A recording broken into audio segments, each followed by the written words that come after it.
Assalamualaikum warahmatullahi taala wabarakatuh. Bismillahirrahmanirrahim. Alhamdulillahi rabbil alamin. Wa bihi nasta'inu ala umurid dunya waddin. Wassalatu wassalamu ala ashrafil anbiya'i wal mursalin. Sayyidina Muhammadin wa ala alihi wa sahbihi ajma'in. قال الله تعالى في الكتاب الكريم أعوذ بالله من الشيطان الرجيم بسم الله الرحمن الرحيم وعنده مفاتح الغيب لا يعلمها إلا هو ويعلم ما في البر والبحر وما تسقط من ورقة إلا يعلمها ولا حبة في ظلمات الأرض ولا رطب ولا يابس إلا في كتاب مبين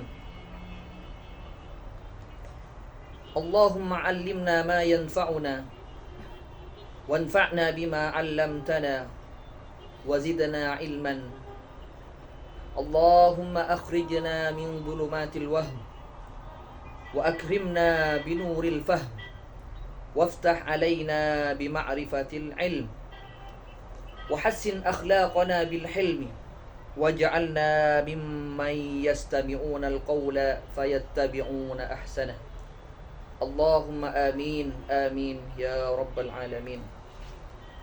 وبعد pada kesempatan kali ini kami akan memperkenalkan kepada sahabat-sahabat kami, khususnya teman-teman pecinta Al-Quran, rahimana wa rahimakumullah.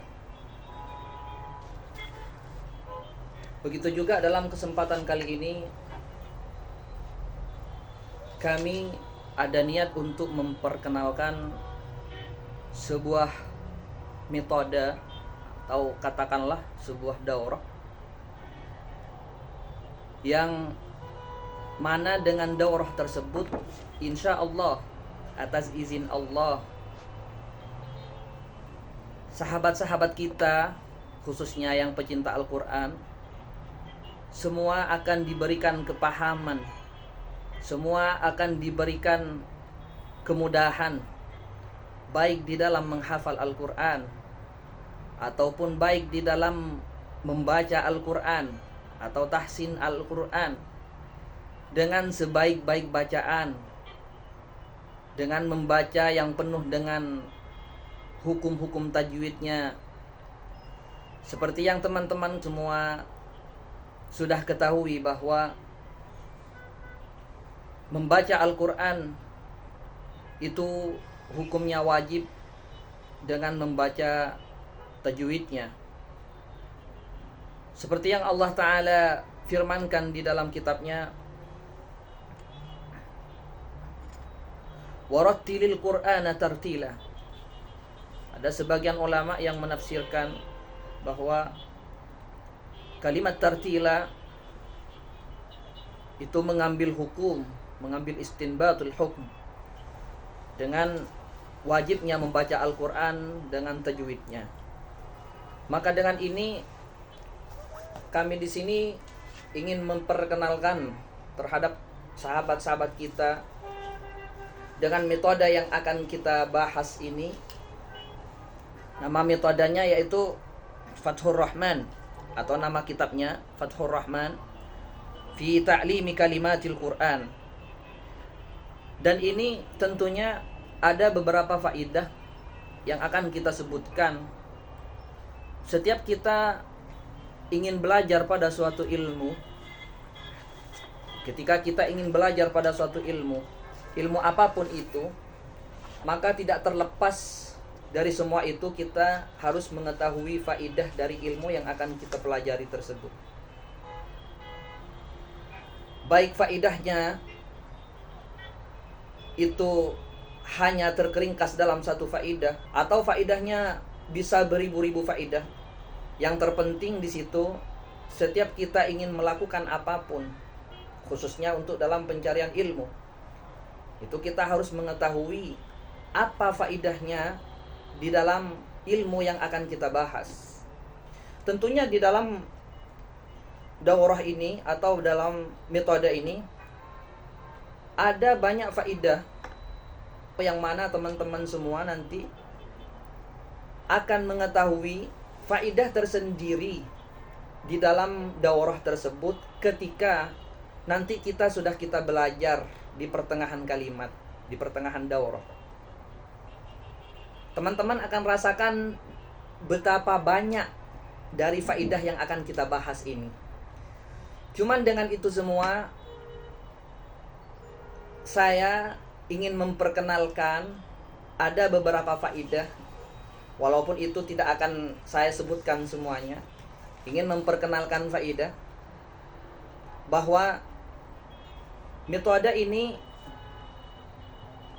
merupakan metode yang mempermudah di dalam pengenalan huruf-huruf hijaiyah, yang mana di dalam Al-Quran itu tidak terlepas dari yang namanya kalimat, ya kan? Tidak terlepas dari yang namanya kalimat, atau tidak terlepas dari yang namanya jumlah.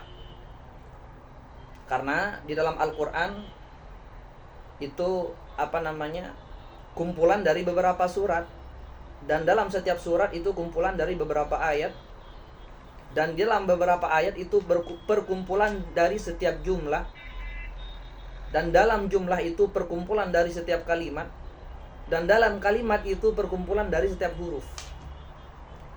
Makanya saya ingin memperkenalkan salah satu yang luar biasa faedahnya di dalam memahami thariqah ini atau memahami metode ini.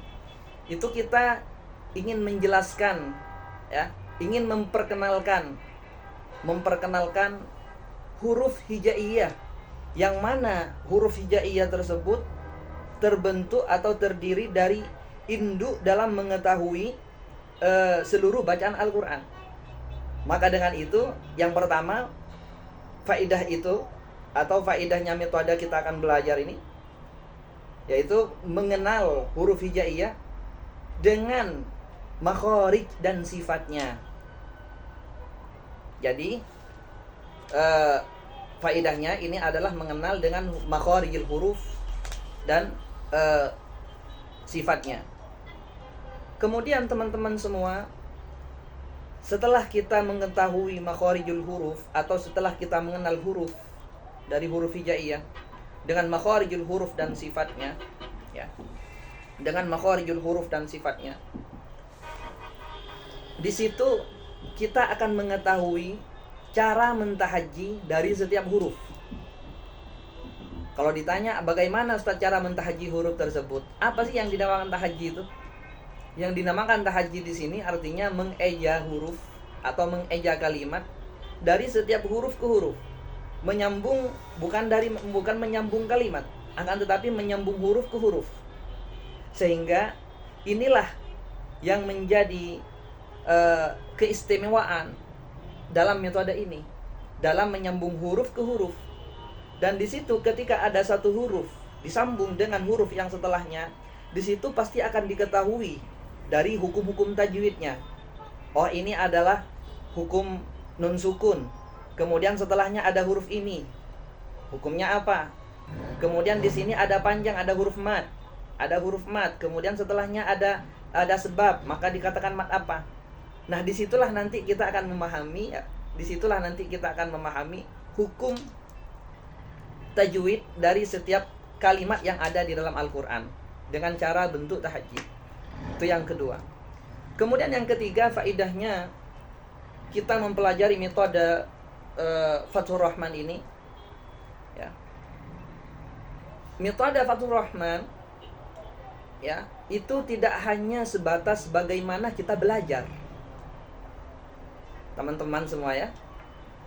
Cara metode Fathur Rahman ini bukan hanya sebatas bagaimana cara kita belajar, bagaimana cara kita bagaimana cara kita mengenal huruf yang ada dalam Al-Quran. Tidak seperti itu.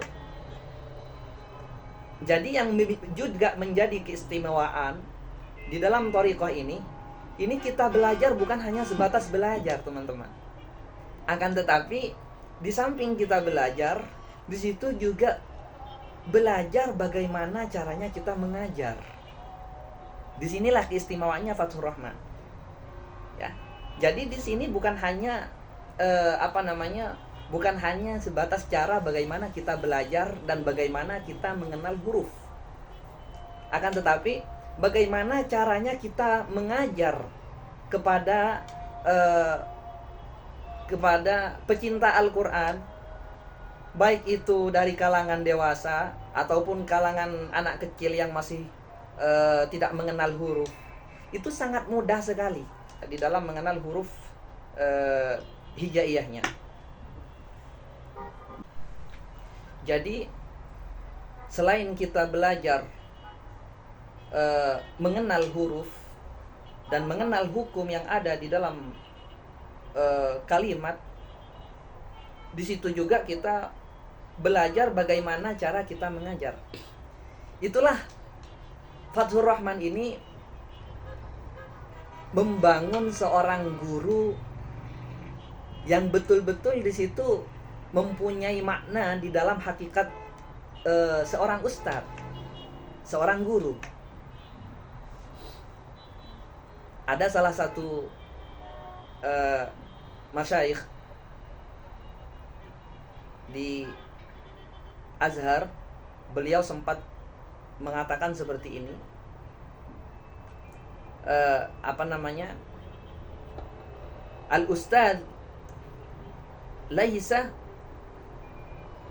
Al-ustadu laisa huwa man yurshidu lakal ilma.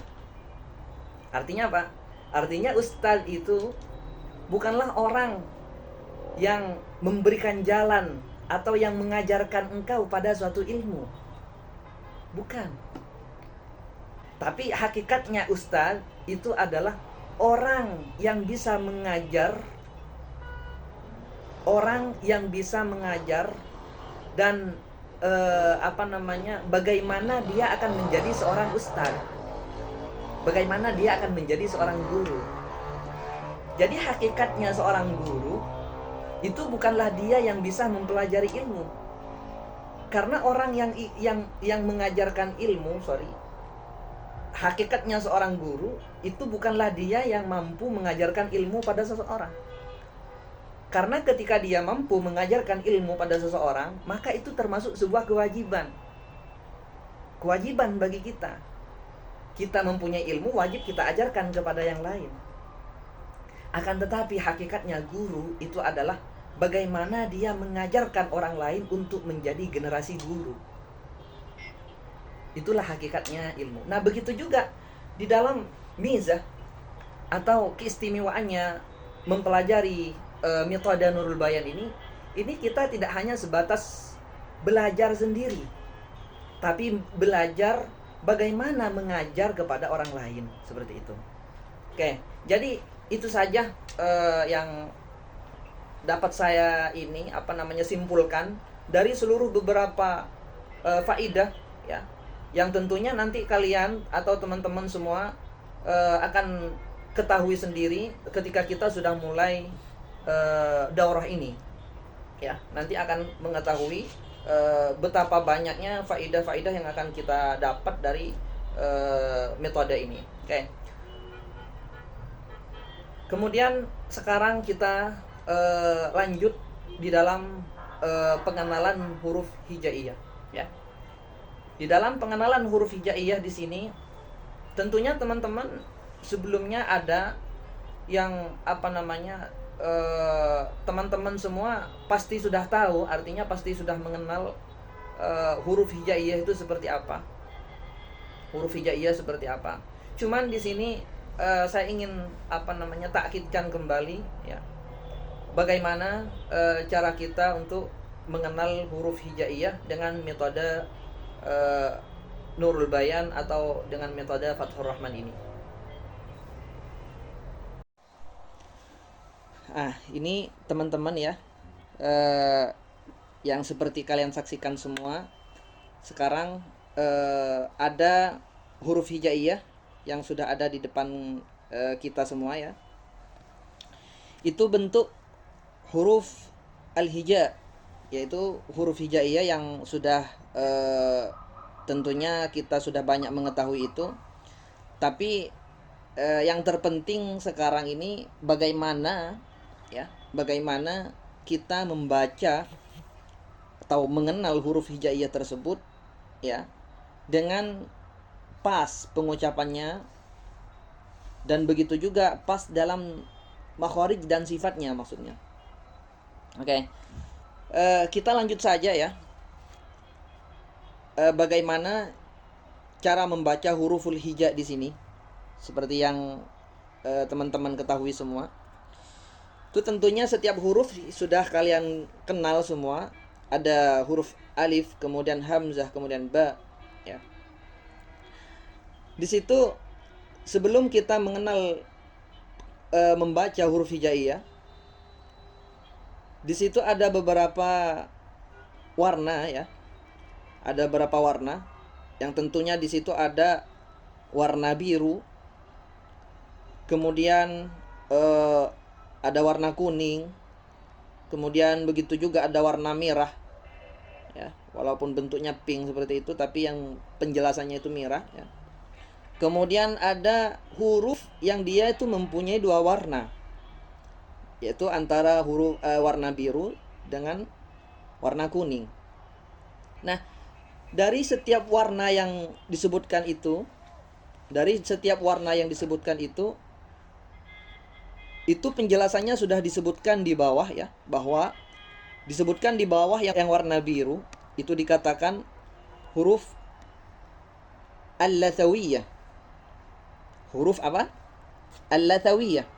Yang berwarna biru di situ dikatakan huruf al-lathawiyah, teman-teman ya. Apa itu huruf lathawiyah? Huruf lathawiyah itu adalah huruf yang mana makharijul hurufnya keluar dari ujung lidah. Ada berapa di situ hurufnya? Hurufnya ada 3, yaitu tha, kemudian zal, kemudian wa. Tha, zal, wa. Itu dikatakan huruf lathawiyah. Jadi, kenapa huruf yang 3 tersebut tha, zal, wa dikatakan huruf lathawiyah? Karena makharijul hurufnya keluar dari ujung lidah. Begitu juga yang kedua ya, itu warna kuning ya teman-teman, seperti yang teman-teman saksikan semua. Tuh, warna kuning itu menjelaskan tentang apa? Di situ tertulis di dalamnya bahwa huruf atau warna kuning itu adalah huruf tafkhim ya. Huruf apa? Huruf tafkhim. Apa itu huruf tafkhim, Ustaz? Huruf tafkhim itu adalah huruf yang dibaca tebal ya. Huruf yang dibaca tebal walaupun dalam keadaan fathah, kemudian dalam keadaan dhamma, kemudian dalam keadaan kasroh. Yang begitu juga nanti dalam keadaan kasroh di situ pada hakikatnya itu tafkhim. Walaupun cara bacanya itu syabihan bitarqiq. Yaitu walaupun dalam bacaannya itu sama dengan bacaan litarqiq ya, tapi pada hakikatnya itu tetap tafkhim ya. Karena termasuk dari huruf tafkhim. Ada berapa hurufnya? Ya seperti yang teman-teman saksikan semua. Di situ ada huruf kha, kemudian sod, kemudian dhad, kemudian ta, kemudian wa, kemudian ghain dan qaf ya. Jadi di situ semua huruf tafkhim berkumpul dalam lafaz khussa dawtin qidh. Dalam lafaz khussa dawtin qidh. Seperti yang ada di dalam Matan Jazari disebutkan bahwa huruf tafkhim itu adalah khussa dawtin qidh. Kemudian yang ketiga teman-teman itu ada warna merah ya. Warna merah atau yang tertulis atau yang yang teman-teman saksikan semua warna pink di situ, itu penjelasannya warna merah di bawah.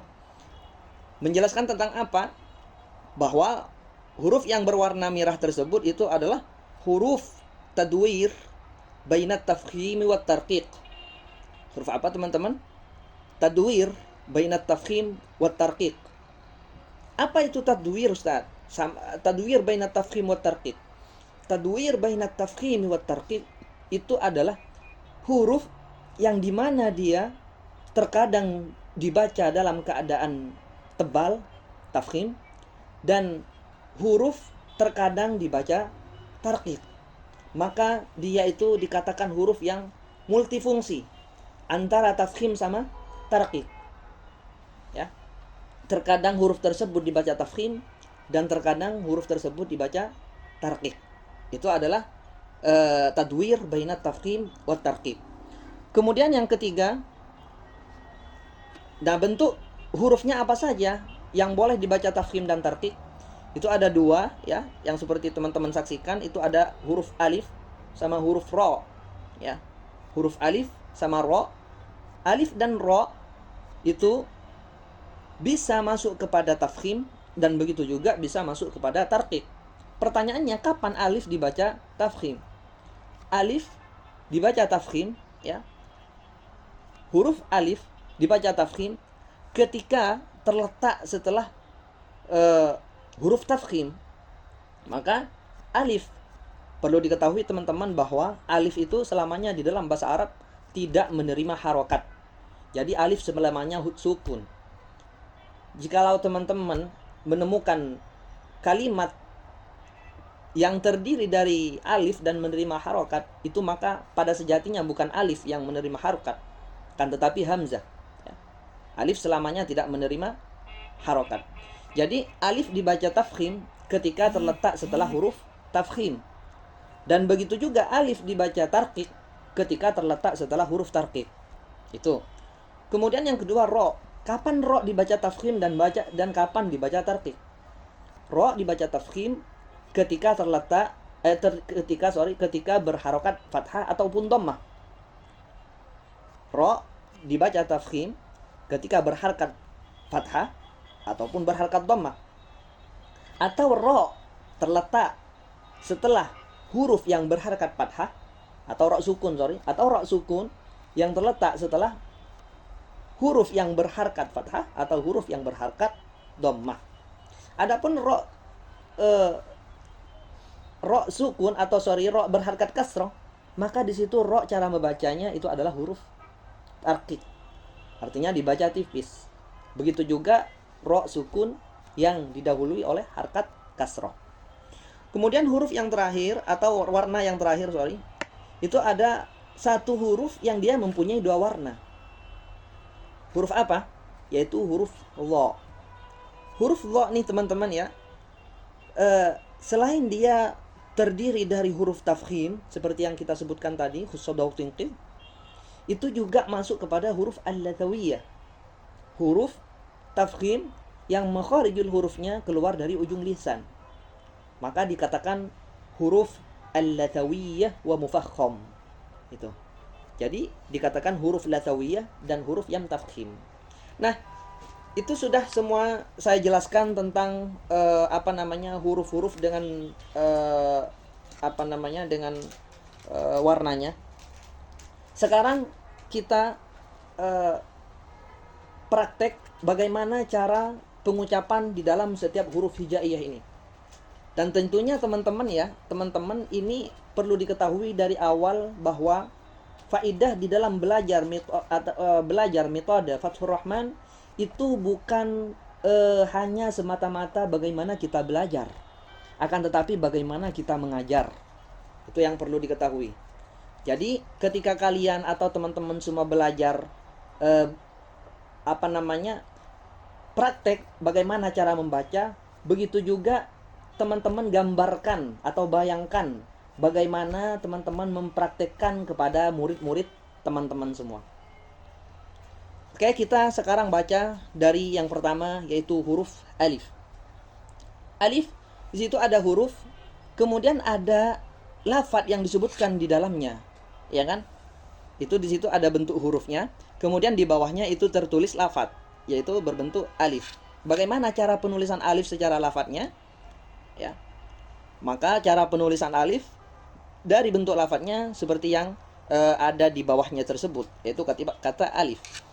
Cara membacakan alif ya, itu terkadang ada banyak yang bukan salah sih. Kalau saya perhatikan, itu bukan salah di dalam membaca alif, tapi kurang tepat, ya. Tapi kurang tepat bagaimana cara membaca alif. Banyak orang yang mengatakan yang membaca alif seperti ini. Bukan cuma orang yang tidak bisa baca Al-Quran, ya. Akan tetapi ada beberapa qori yang saya perhatikan, dia itu kurang tepat cara membaca alif, ya. Maka cara bacanya bukan alif.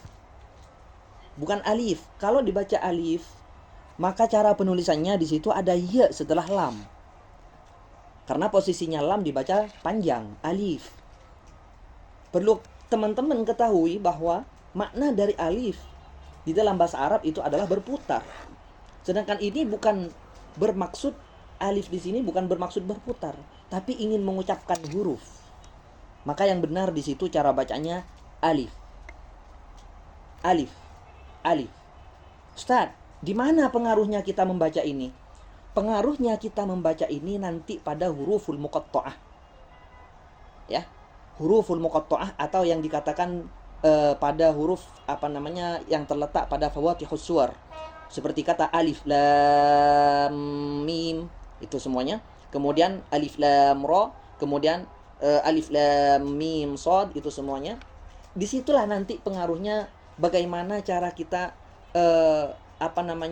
tepat membaca atau membaca huruf alif tersebut. Jadi cara bacanya bukan alif, ya, tapi alif. Alif lam mim, seperti itu. Kemudian yang kedua adalah huruf hamzah. Tentunya huruf hamzah di situ tidak ada huruf mat sama sekali, ya. Hamzah. Kemudian ba. Cara pengucapannya, ya, huruf ba yaitu ba. Kenapa di situ agak panjang huruf ba-nya? Karena ketika ditulis berbentuk lafaz, maka setelah ba di situ ada alif. Kalau ada alif di dalam bahasa Arab terletak, atau di dalam Al-Qur'an begitu juga. Kalau ada alif terletak setelah huruf yang berharkat fathah, maka huruf yang berharkat fathah itu statusnya dibaca panjang menjadi karena bertemu dengan mat yang dikatakan mat tabi'i. Maka cara bacanya ba. Kemudian selanjutnya ta. Ta. Di situ juga teman-teman praktekkan dan bagaimana teman-teman mengajarkan kepada anak kecil misalkan, kemudian atfal yang masih belum mengenal huruf sama sekali misalkan, ya. Kemudian ta, jim, ha, kho, dal.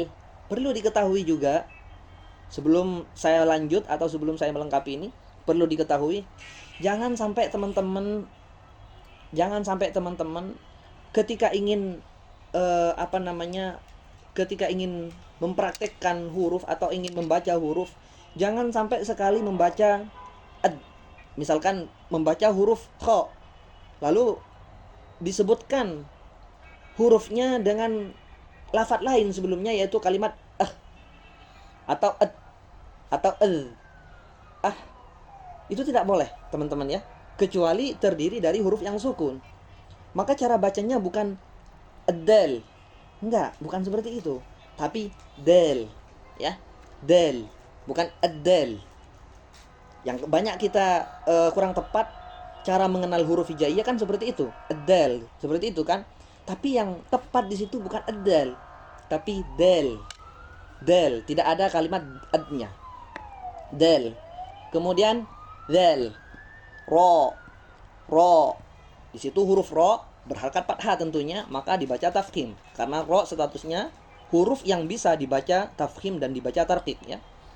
Kemudian ro, zai.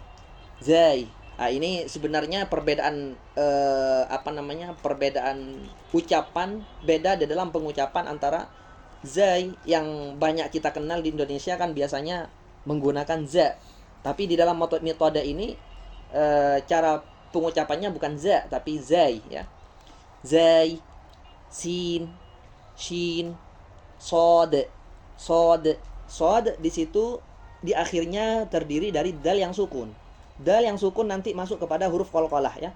Maka cara bacanya, cara pengucapannya itu harus dipantulkan. Sod, sod, bod, bod, to, wo, ain, ain. Perlu diketahui ain itu makharijul hurufnya selamanya tidak ada keluar dari yang namanya khaysum ya. Tidak ada selamanya keluar dari hidung. Yang banyak salah atau yang banyak salah cara pengucapan makharijul huruf ain itu semuanya keluarnya dari hidung ya. Keluarnya dari hidung. Akan tetapi ain di sini bukan makharijnya bukan dari hidung, akan tetapi dari al-hal, al-ain. Ya. Ain, ghain, fa, qaf, kaf, lam, mim, mim, nun, nun, ha, waw, ya, ya. Situ teman-teman ya ketahui bahwa huruf mim ketika dibaca panjang maka panjangnya pada huruf mad yaitu ya. Begitu juga nun ketika dibaca panjang panjangnya pada huruf mad yaitu waw. Huruf mad alif, ya, waw itu jangan sekali-kali membaca huruf mad keluarnya dari hidung ya. Karena kebanyakan qori ketika membaca itu nun semuanya keluar dari khaysum. Sedangkan yang panjang itu bukan nun, akan tetapi huruf waw. Waw bukan termasuk dari huruf khaysum, bukan terdiri dari huruf yang dengung. Maka cara bacanya jangan didengungkan. Seperti ini yaitu nun, nun. Begitu juga huruf mim. Mim bukan mim. Mim, mim, nun, ha, waw, ya, ya. Oke, baik teman-teman ya. Itulah tadi daurah kita yang pertama, dan telah teman-teman semuanya saksikan ya bagaimana tadi cara mempraktekkan huruf-huruf hijaiyah dengan cara pengucapan huruf hijaiyah yang sesuai dengan makharijul huruf dan makhrajnya. Oke. Untuk sekarang kita tutup dulu daurah pertama ini. Jika ada salah kata kita mohon ampun kepada Allah Ta'ala dan begitu juga mohon maaf kepada teman-teman semua. Oke, kita tutup dengan kafaratul majlis. Subhanakallahumma bihamdik nashhadu an la ilaha illa anta nastaghfiruka wa natubu ilaik. Wa sallallahu ala sayyidina Muhammadin wa ala alihi wa sahbihi wa sallam walhamdulillahi rabbil alamin.